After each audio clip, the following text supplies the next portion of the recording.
حاضرین مجلس، بات ہماری چل رہی تھی محرم کے 9 اور 10 تاریخ کے تعلق سے، جس میں ہم لوگوں نے بتایا تھا کہ پیارے نبی صلی اللہ علیہ وسلم نے 9 محرم کو روزہ رکھا یہودیوں کی مخالفت میں، اور یہودی حضرات 10 محرم کو روزہ رکھتے تھے کیونکہ اللہ تبارک و تعالیٰ نے حضرت موسیٰ علیہ السلام کو فرعون سے نجات دلایا تھا، اور اس 10 محرم کے روزے کا تعلق نہ حضرت حسن رضی اللہ تعالیٰ عنہ سے ہے، اس کا تعلق نہ حضرت حسین رضی اللہ تعالیٰ سے تعلق ہے، نہ اس روزے کا تعلق کربلا سے ہے، نہ اس روزے کا تعلق حضرت معاویہ رضی اللہ تعالیٰ عنہ سے ہے، نہ اس روزے کا تعلق حضرت یزید رحمہ اللہ کے تعلق سے ہے، کسی سے تعلق نہیں ہے،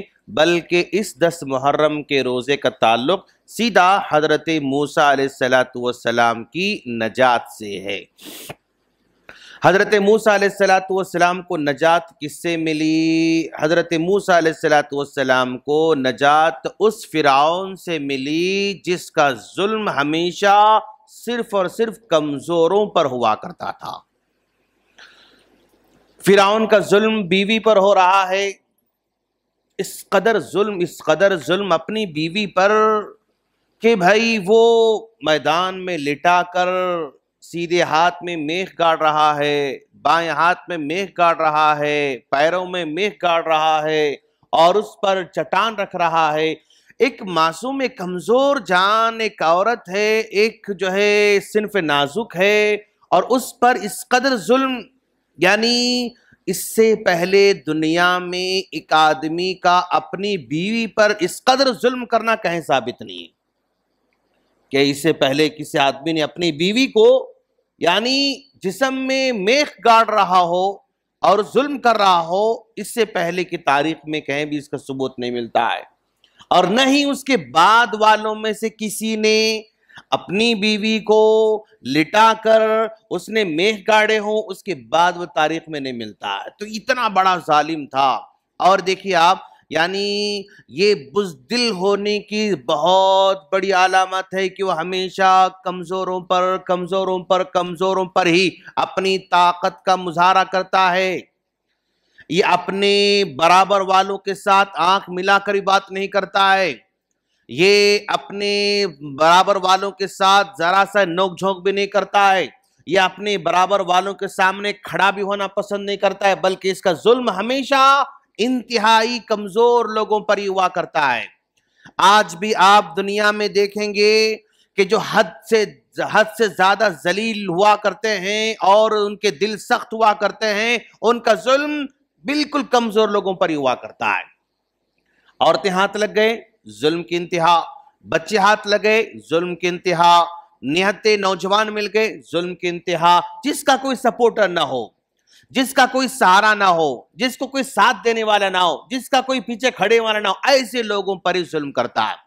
اور یہ فرعون اپنی بیوی پر تو ظلم کر رہا ہے، اور معاشرے میں بنی اسرائیل کے ان بچوں کو مار رہا ہے جو ماؤں کے پیٹوں سے ابھی پیدا ہو رہے ہیں، یہ ان کو ذبح کرنے کا حکم دے رہا ہے۔ آپ اندازہ لگاؤ کہ جو بچہ پیدا ہو رہا ہے اس بچے کو ہی مارنے کی وہ پلاننگ ڈال رہا ہے، اور مار بھی رہا ہے۔ اور وہ خادمہ، وہ نوکرانی جو گھر میں برتن دھونے والی ہے اور گھر میں اس کی جو ہے بیٹی خدمت کرنے والی ہے، وہ خادمہ اس کی بیٹی کو کنگھی کرتے رہتی ہے، کنگھی نیچے گر جاتی ہے، تو اس خاتون نے، اس باندی نے، نوکرانی نے بسم اللہ کہا۔ جیسے بسم اللہ کہا تو اس بچی نے اس خادمہ سے کہا، یہ بسم اللہ، یہ اللہ کون ہے؟ میرے ابو اللہ ہیں کیا؟ تو اس خادمہ نے کہا، نہیں، تمہارے ابو اللہ نہیں ہو سکتے۔ پھر میں اللہ کون ہے؟ تو اس خاتون نے، اس کام کرنے والی لیڈی نے کہا کہ جس نے زمین پیدا کیا، آسمان پیدا کیا، سمندر پیدا کیا، اور جہاں پیدا کیا، وہ ہمارا اللہ ہے۔ تو بچے نے کہا، کیا میرے ابو اللہ نہیں ہیں؟ نہیں، تمہارے ابو اللہ نہیں ہو سکتے۔ کیا میں یہ بات بتاؤں؟ ہاں بالکل بتا سکتی ہو۔ جا کر اس لڑکی نے اپنے باپ فرعون کو اطلاع دے دی، تو فرعون آگ بگولا ہو جاتا ہے کام کرنے والی بیچاری پر۔ جو گھر میں برتن دھونے والی ہے، جو گھر کی صفائی کرنے والی ہے اور جو بہت ہی انتہائی کمزور لاغر ہے اس خاتون کو بلاتا ہے اور بلا کر کہتا ہے کہ میں نے سنا کہ تم مجھے اللہ نہیں مانتی ہو. کہا ہاں میں اللہ آپ کو نہیں مانتی ہوں. پھر اللہ کون ہے؟ زمین پیدا کرنے والا، آسمان پیدا کرنے والا، چاند ستارے پیدا کرنے والا وہ اللہ ہے. تو کیا تم اللہ نہیں مانو گی؟ میں تم کو اللہ تو نہیں مانوں گی. اگر تم مجھے اللہ نہیں مانو گے تو پھر تمہارے پورے کی پورے بچوں کو ہم یعنی جلتے ہوئے تیل میں ڈال کر بھون دینے والے ہیں. اندازہ لگاؤ آپ بھئی تم کس سے مقابلہ کر رہے ہو؟ تم کس کو جو ہے مطلب کس کو دبانا چاہتے ہو؟ کس کو تم اپنی بات منوانا چاہتے ہو؟ اگر تمہارے ٹکر والا کوئی آدمی ہوتا اس پر تم اپنی طاقت کا مظاہرہ کرتے، سمجھ میں آتا. اگر کوئی سامنے والا پاورفل ہوتا اس کے سامنے طاقت کا مظاہرہ کرتے تو سمجھ میں آتا. ایک گھر میں کام کرنے والی نوکرانی کے ساتھ تم کہہ رہے ہو کہ اگر تم نہیں مانو گی تو تمہارے بچوں کو جلتے ہوئے تیل میں ڈال دیا جائے گا. کہ تم کو جو کرنا ہے کر لو. آگ جلائی جاتی ہے اور کڑھائی رکھی جاتی ہے، کڑھائی میں تیل ڈالا جا رہا ہے، تیل کھول رہا ہے. اس خاتون کو لا کر کھڑا کیا جا رہا ہے اور ان کے 5 بچوں کو بھی لا کر کھڑا کیا جا رہا ہے اور اس سے کہا جا رہا ہے کہ اگر دیکھو اگر تو اب بھی ٹائم ہے، اگر تم مانو تو پھر ہم تم کو چھوڑ دیں گے، نہیں مانو گے تو تمہارے ایک ایک بچوں کو اس میں ڈال دیا جائے گا. کہا تم کو جو کرنا ہے کر لو. تو ایک بچے کو پکڑ کر، جو بڑا بچہ تھا، پکڑ کر لا کر کھڑا کیا. دیکھو آپ مانتے ہو نہیں مانتے ہو؟ نہیں. اٹھا کر کڑھائی میں ڈال دیتا ہے. اس کھولتے ہوئے تیل میں اس معصوم بچے کو ڈال دیتا ہے تو اگلے چند ہی لمحوں میں وہ بچہ یعنی جس کا گوشت الگ، ہڈی الگ، سب کچھ الگ ہو جاتا ہے. کہتا ہے اب بھی تم مانو گی نہیں مانو گی؟ کس کو منا رہا ہے دوست؟ اپنی بات کس کو منوا رہا ہے؟ پھر دوسرا بچہ، پھر تیسرا بچہ، پھر چوتھا بچہ، پھر 5واں بچہ جو کہ گود میں تھا اور اس بچے کو کھینچ رہا ہے. تو اب یہ ذرا سا ہچکچا رہی ہے، ڈر رہی ہے اور سوچ رہی کہ بھی اس قدر چھوٹے بچے کو تیل میں ڈالا جا رہا ہے. ڈر جاتی ہے تو یہ کہتا ہے کہ دیکھو اگر اب بھی تم مانو گے تو ہم تم کو چھوڑ دیں گے. کہا تم کو اللہ کیسے مان سکتی ہوں؟ اس گود میں دودھ پینے والے بچے نے اپنے ماں سے کہا اے امی جان اس کو تم خدا مت مانو، اگر جو ہے اس آگ میں کود جاؤ، اور کیونکہ جہنم کی آگ اس سے کئی گنا زیادہ حد درجے تکلیف پہنچانے والی ہے. اس دودھ پینے والے بچی نے اپنے ماں سے کہا تو ماں کو ہمت آ جاتی ہے اور چھوڑ دیتی ہے، اس بچے کو بھی ڈال دیتا ہے اور پھر آخر میں اس خاتون کو اٹھا کر اس میں ڈال دیتا ہے. 5-6 جانوں کو چند لمحوں میں اس نے تیل میں تل کے ختم کر دیا. یہ فرعون ایسے کمزوروں پر ظلم کرنے والا تھا. جو مائیں اپنے گھر میں جو ہے ڈیلیوری کر رہی ان سے بچوں کو چھیننے والا تھا. ان بچوں کو لا کر جو ہے ذبح کر رہا ہے جو بچے صحیح رو بھی نہیں سکتے ہیں، جن کو پتا بھی نہیں ہے کہ کیوں ظلم کیا جا رہا، کیوں ذبح کیا جا رہا ہے. ایسے فرعون سے نجات اللہ تبارک و تعالی نے دلائی تھی آج کے دن 10 محرم کو. اور اسی وجہ سے یہودی بھی روزہ رکھتے تھے اور اللہ کے رسول صلی اللہ علیہ وسلم بھی روزہ رکھنا شروع کیا شکرانے کے طور پر. تو آدمی کو اپنی زندگی میں جب کبھی اچھا موقع آتا ہے، خوشی کا موقع آتا ہے، راحت کا موقع آتا ہے تو اس کو شکرانے کے طور پر کچھ نہ کچھ کرنا چاہیے. وہ شکرانے میں روزہ بھی رکھ سکتا ہے، وہ شکرانے میں نفل نمازی پڑھ سکتا ہے، وہ شکرانے میں قرآن کی تلاوت بھی کر سکتا ہے، وہ شکرانے میں صدقہ بھی کر سکتا ہے، وہ شکرانے میں کھانا بھی کھلا سکتا ہے. اس کو جو آسانی سے میسر ہو وہ کام کر سکتا ہے. تو ہماری زندگی کے اندر بھی اکثر و بیشتر خوشی کے موقع آتے رہتے ہیں تو ہمیں بھی اس خوشی میں کیک کاٹ کر نانسن جیسے کام نہیں کرنا چاہیے.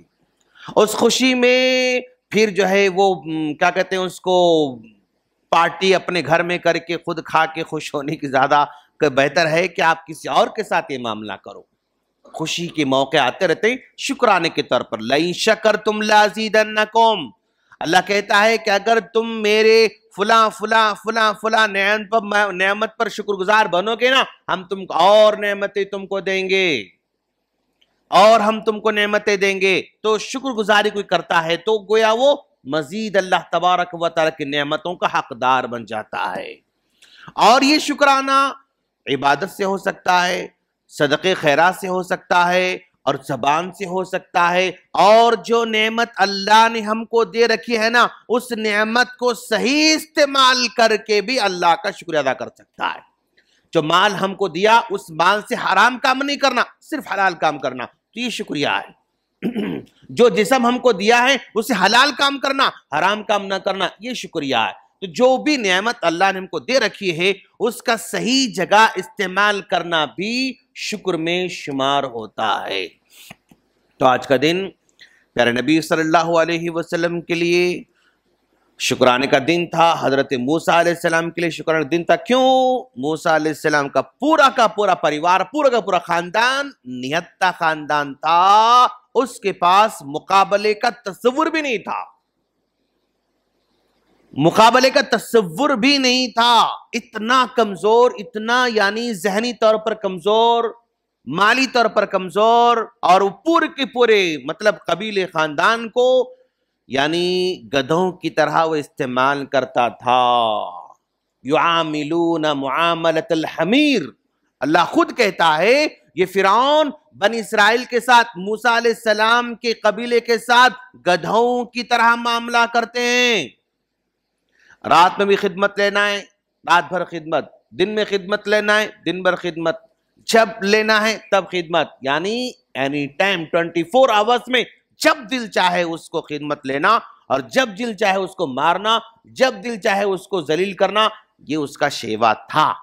اللہ تبارک و تعالیٰ نے ایسوں سے نجات دلایا، اور اس دنیا کے اندر جو بھی کمزوروں پر، نہتوں پر ظلم کر رہے ہیں، کرتے ہوئے نظر آ رہے ہیں، ان کا انجام بھی کسی نہ کسی دن فرعون کی طرح ہی ہونے والا ہے۔ فرعون کی طرح ہونے، اگرچہ کہ وہ کتنے ہی طاقتور ہوں، اگرچہ کہ وہ کتنے پاورفل ہوں۔ کیوں؟ فرعون سے پاورفل اس وقت دنیا میں کوئی نہیں تھا، بس وہ اکیلا ہی تھا۔ فرعون سے بڑھ کر اس وقت پاورفل اس سے ہٹ کر کوئی بھی نہیں تھا، بس وہی تھا۔ آج کے دور میں بھی جو بھی اپنے آپ کو پاورفل سمجھتے ہیں اور معصوموں پر، کمزوروں پر، نہتوں پر، نوجوانوں پر، بچوں پر، بچیوں پر، خواتین پر، بوڑھوں پر ظلم کرتے ہیں، ان کا انجام بھی فرعون کی طرح ہی ہونے والا ہے، جس میں وہ آخر میں پچھتانے والے ہیں۔ جیسا کہ فرعون نے کہا تھا، اے موسیٰ میں تمہارے رب پر ایمان لانے والا ہوں، آخر بھی پچھتا رہا تھا موت کو دیکھ کر، لیکن اللہ نے کہا الان اب تم ایمان لانے جا رہے ہو، اب تک تم نافرمانی کرتے تھے، اب تمہارا ایمان قابل قبول نہیں ہوگا۔ مطلب ان ظالم قوتوں، ظالم طاقتوں، ظالم لوگوں کا آخری موقع پر پچھتانا انہیں کچھ کام آنے والا نہیں ہے، انہیں کوئی فائدہ پہنچانے والا نہیں ہے۔ یہ 10 محرم سے ہمیں اس بات کا پتہ چلتا ہے۔ اللہ سے دعا ہے اللہ تعالی ہم تمام کو دین کو صحیح طور پر سمجھنے کی توفیق عطا فرمائے اور اپنی زندگی کو بدلنے کی توفیق فرمائے۔ آمین۔ السلام علیکم ورحمۃ اللہ وبرکاتہ۔